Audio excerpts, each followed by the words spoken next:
Hello, my name is Jay Floyd, and I have wasted 10 minutes trying to make a video because I'm a perfectionist and I need to give up at making it perfect. But I'm going to discuss my book. My book is called Earth Reborn. It is about the economy and infrastructure. And I realize probably half the viewers who clicked this video probably just clicked off of it because I'm boring. Anyways,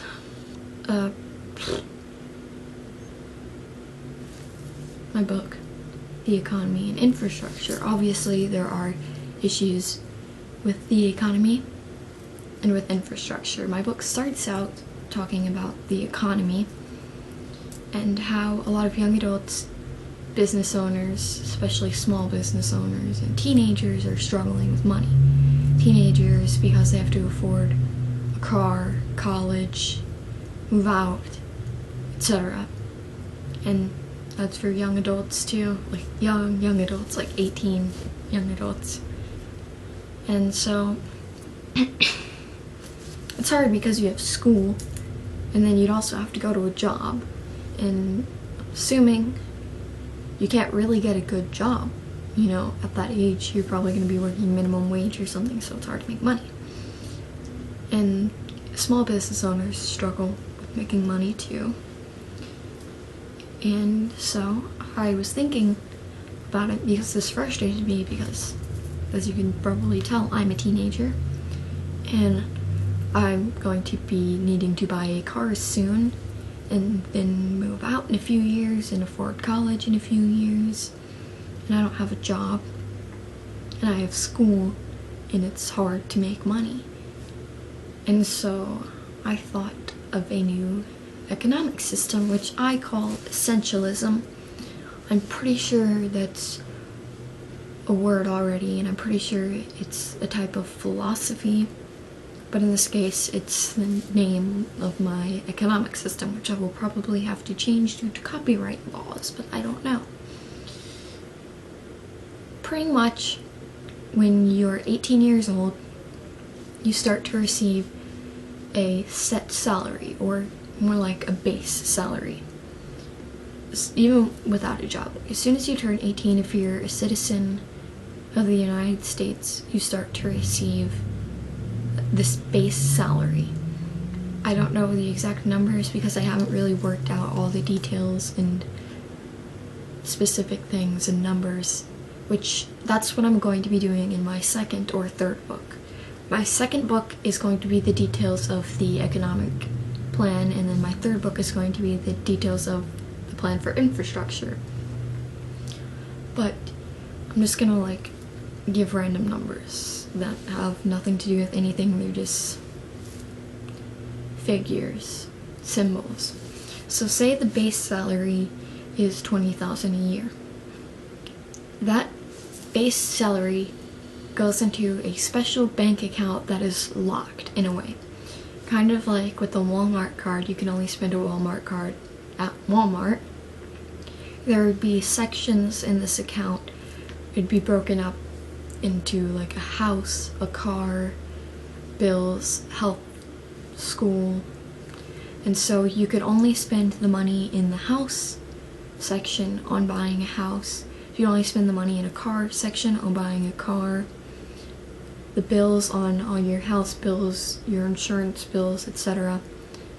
The health you could spend for doctors and health insurance, I guess, and whatnot, and etc. There would probably be a food one too for food. Kind of like food stamps can be used for food only, I'm pretty sure. I don't really know much about food stamps, but it would be broken up into sections that you could only spend on certain items. And it's not unlimited, so you can't just go buy a mansion out with this money. You could buy a simple, affordable house that you could live in and that will do you good. You could buy a car. You cannot use the house money to buy a car. You cannot use the house money to buy food. You can't use the house money to buy any personal fun items that you want or whatever. So it's very, very restricted. So you can't just go out and go crazy and buy whatever you want. This would reduce people buying drugs.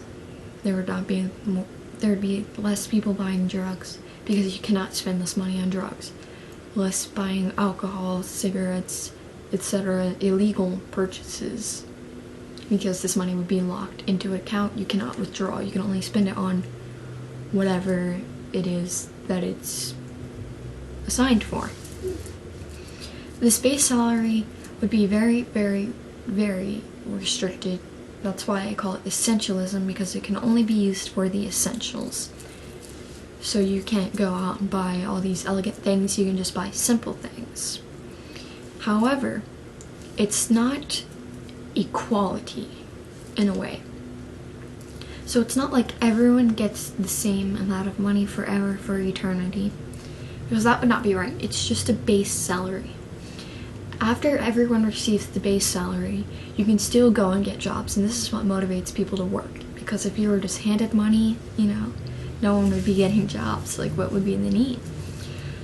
So it's very restricted. So people are still motivated to work.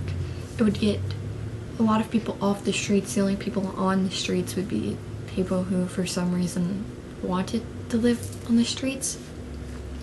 And if the law enforced that, they could get the people off the streets and make them live in a house for some reason.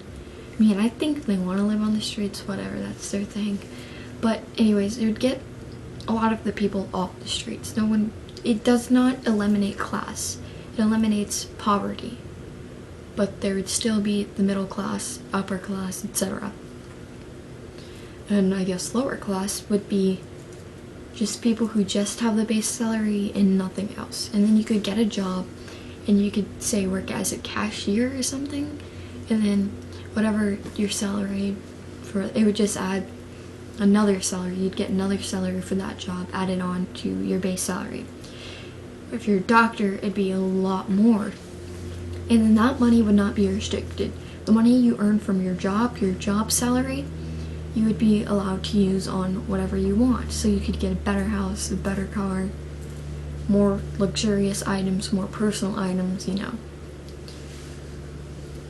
whatever. You could spend that money on whatever you want, but the base salary would still be restricted. And the reason this helps out small business owners is because instead of changing minimum wage, rising it, dropping it, etc. over the years, and changing the worth of everything and prices and all that, it just makes one change, and then from there it wouldn't need to change that much anymore. It would just be solid. And so small business owners would pay a lot less. Minimum wage would drop a lot. Because you're receiving this base salary, you would not need that much money for a minimum wage job. So small business owners would be paying less. Big companies would be paying less. Everyone would be paying less and receiving more. So it works out for everyone, except, I guess, the government and head officials. But that's the thing about America. Our money is worth absolutely nothing. It's only worth what we make it worth. We just print off money, and it has no real value. There's no silver, no gold, nothing in it. It's only worth what we make it worth. We should take advantage of that, make it worth more. If it's only worth what we make it worth, go crazy, take advantage of it. So the government wouldn't really be losing any money, because our money is not worth anything anyways. You can just print it off, and and we have like some huge debt. I don't know, we have like a debt calculator online. It's like in the trillions of dollars. It's a lot of money. But for our country, for improving the economic system, our money is worth absolutely nothing. So we could do something about that, Might as well. Now, I'm running out of time in this video, and I've only barely just explained the economic system, so I'm gonna stop the video in like 15 seconds, make a new one about infrastructure. You should buy my book. I will probably put a link in it, maybe. I don't know. Who knows? I haven't actually put a price on my book yet. It's probably gonna be free, because whatever.